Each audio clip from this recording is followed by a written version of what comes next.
Have you ever been to a hairdresser's and had your hair brushed with an outdoor floor brush? I have. But let's back up a moment. In 2022, I travelled to Mozambique during COVID.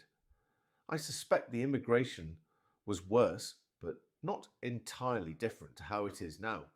I flew from Doha, a modern and structured city with little crime, and landed in what I had read in The Guardian was a country with the sixth best beach in the world. On disembarkation from the plane, like cattle herded into a scene from a war movie, only in the airport. Had to go through about 8 different people, fuck knows what each did, but they kept rejecting me and others for spurious reasons. People, including myself, were told multiple times we had to go back home. We didn't even know how we'd book that. Of course, the airport had zero Wi-Fi and my SIM wouldn't activate, but by some miracle, they eventually just let me through in the end, after I paid a massive visa fee in the country that on their website clearly states UK citizens need not have one. Anyway, my friend was waiting for me in his car, and we proceeded to drive 170 miles north of Maputo airport to his motel near the beaches I couldn't wait to get to. 170 miles there feels more like 400 on UK roads. Anyway, this is his place. A real beauty, a party mecca, but still unhinged. No day was ever without drama. But nothing a beer couldn't fix. I spent a good month there.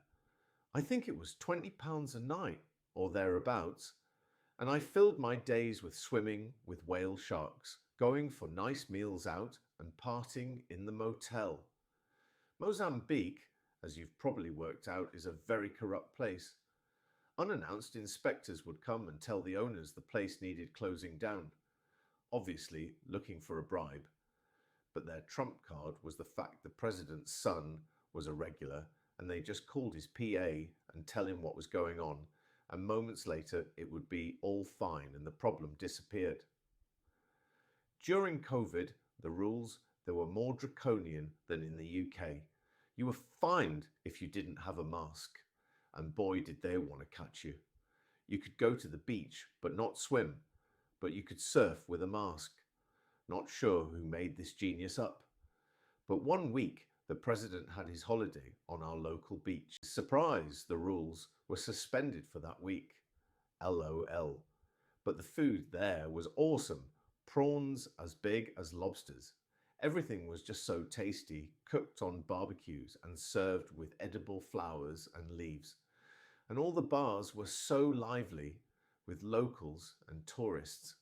Mozambique had a really unique vibe, dodginess aside. After being there for a few weeks, my hair was getting a bit on the long side. So I went to the only hairdresser's, and he didn't speak much English. The place was basic. He got out his scissors, which my fingers are sharper. He spent a long time literally pulling my hair out in clumps and cut a fringe that was all over the shop. I sat there looking in horror, trying to guide him, but my last straw was when he leant to the floor and picked up the head of a floor-sweeping brush made of literally hard straw. It felt like he was trying to turn my head into pulled pork. Pure agony. With half my hair missing, half my skin missing, and clumps of hair still remaining, I put a load of cash down for some reason and ran off where a kindly guest in my motel cut my hair for me. Then came my time to leave.